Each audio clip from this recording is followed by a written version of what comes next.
r/Nosleep. Posted by you/Skarjo. The reason I don't do cold readings anymore. I don't do cold readings anymore. I don't tell fortunes. I don't read tea leaves. And I do not do contact the other side. Look, don't judge me, alright? It was an easy gig. I mean, the first time I did it, it was a joke. I did it just to impress a girl. You've been there, right? It was something I'd read about online and I thought I'd give it a go. Cold reading. I don't need to tell you that there's no such thing as a psychic. It's just extremely convincing educated guessing.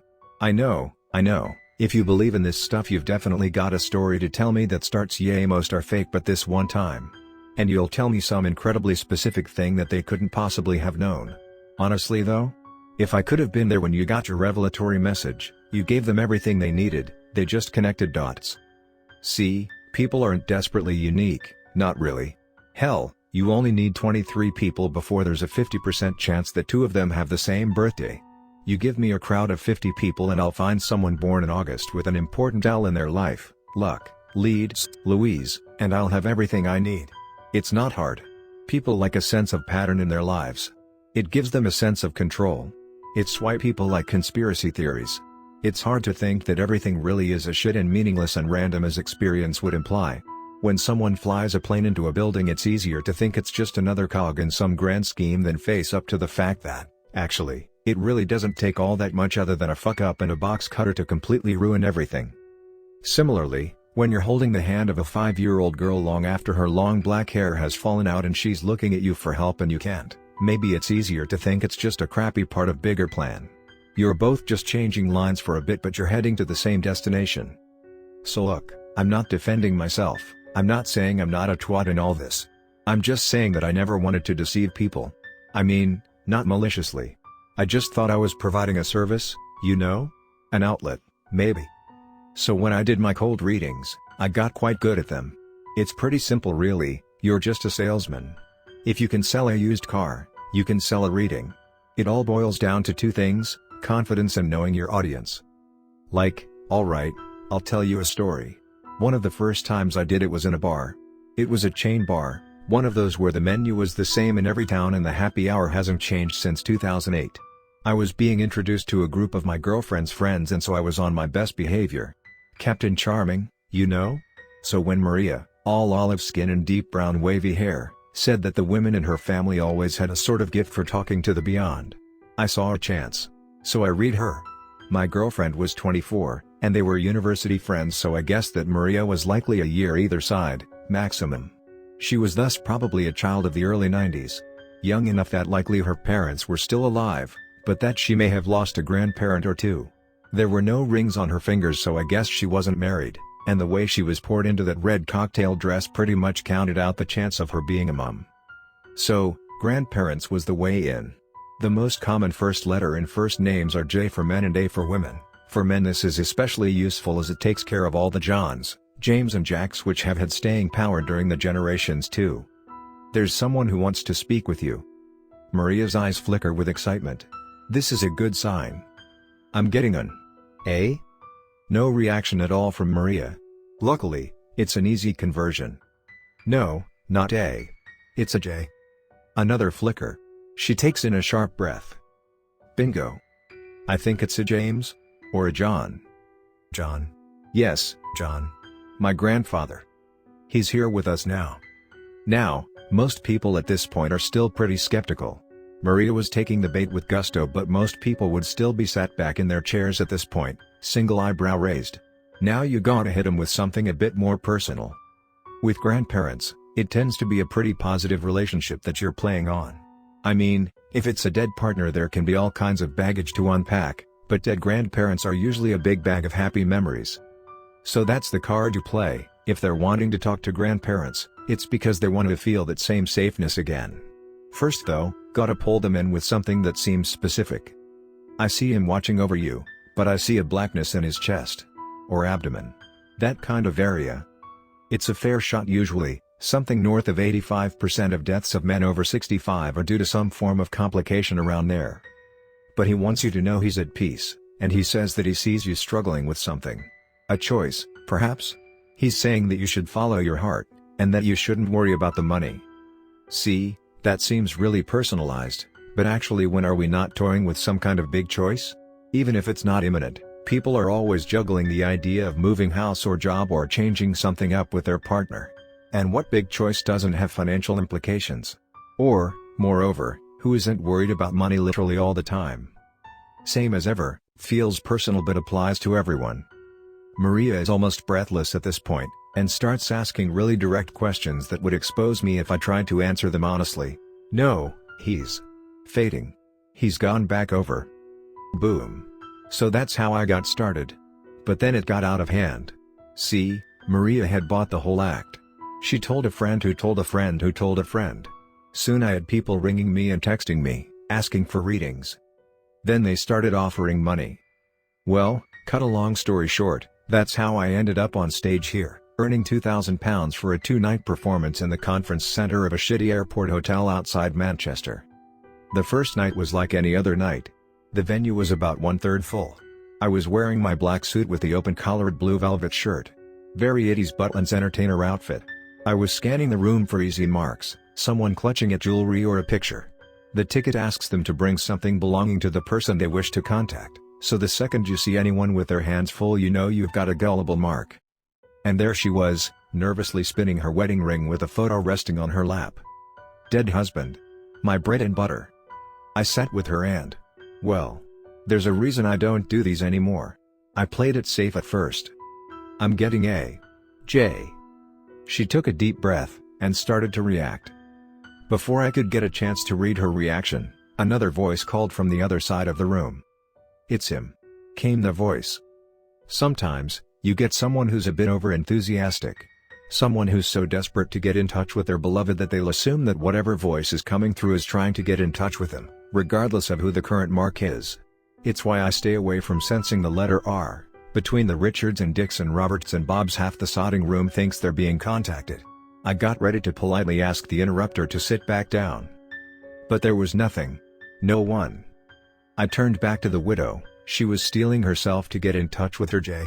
I caught a brief glimpse of what I thought was the name Alan on the wedding photo in her lap and was ready to fix my pitch accordingly when the voice came again. This time, just a single word rang through so loud it arrived with a blinding white. Him. My eyes focused again on the widow in front of me. She was taking little shallow rasps of breath and staring at me with eyes like a startled deer. I spun round to try and find the source of the yell, but there was no one. Did anyone else hear that? The crowd, assuming it was part of the gig, simply shook their heads. Catching my breath, I tried to get back on track. No, not a J, it's an A, slam, another bullet train of sound to the back of my mind. Him. I tease him. I was knocked back a few paces. Panting, beads of sweat form on my forehead. I pulled at my tie to loosen it. Please, I pleaded with the crowd, try not to shout when the voices are coming to me, it makes it hard to concentrate. What had been amused half smiles at what they assumed was showmanship became puzzled, silent exchanges with the people sitting near them as I asked the silent crowd for quiet. I went a third time to speak to the widow, but the voice rung out again, popping in my ears, as though it had been trapped in a bubble. Third row. Red shirt. Him. He killed me. I was still catching my breath. Panting heavily. I scanned the crowd and, sure enough, there he was. Third row. Red, casual fitted shirt that looked expensive. Short brown hair in a modern, professional cut framing a neutral, polite smile.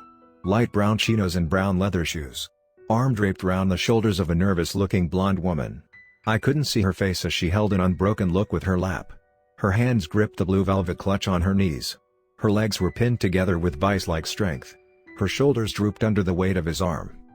Even as I met his eyes, he didn't let that neutral salesman grin drop. It was the grin of the man who sold a car and is going in to sell the paint job. Him, I tease him, I tease him. My knees cracked with the punches of the sound and I fell to the floor. I could hear the gasps in the audience. People were out of their chairs, craning their necks and crowding to see what was happening. I told you that this gig is all about salesmanship. This was me losing the pitch. They wanted enthusiasm, not seizures. Back on my feet, the widow well at the back of my mind, I managed to rise, zombie-like, to my feet. I raised a pointed finger at Mr. Red Shirt. I'm getting a voice. I croaked. I pinched the bridge of my nose and put out an arm, evangelical style. What? What's your name? Gemma. My name is Gemma. She says her name is Gemma. Does that mean anything to you? Red shirt's grin spreads. Sorry pal, nothing to me was his only reply. She's saying she knows you. Red shirt laughed. Never known a Gemma in my life. His companion raised her head at the mention of the name. Her eyes were wide and pricked with tears. Gemma's voice in my ears got louder and shriller and more panicked. I could feel my heartbeat in my eyes. Soon I was simply parroting her words. She's saying you killed her. You killed her and buried her body out the back of Bleachers Woods, by the A55. She's saying you were waiting for her after she finished work and you came up behind her and clocked her round the head and put her in the back of your white Ford Transit. The crowd was bustling by now. This was not what they'd paid for.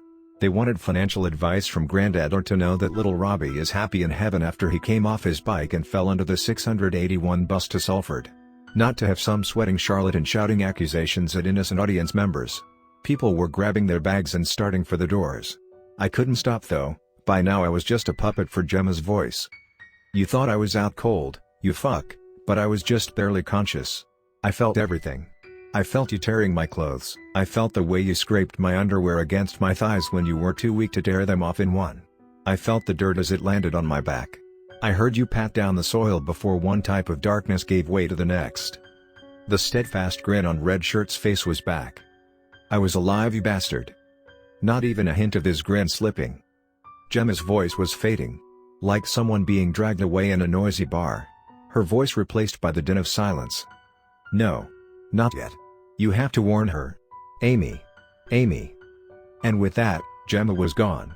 And like a puppet with the string suddenly cut, my shaking knees buckled and I fell to all fours and emptied my guts over the worn and dirty brown carpet flooring. People were streaming out now, muttering criticisms under their breaths. Worst show ever. Macabre nonsense. I told you we should have gone to the cinema. Red Shirt strong-armed his partner out of her seat and started marching towards the door. I reached out from my prone position to try and grab the hem of her skirt, but she was already out of reach, and I could barely stand. Through the sweats and the panting, I looked up to see Red Shirt ushering the woman out of the door. I thought I saw tears in her eyes.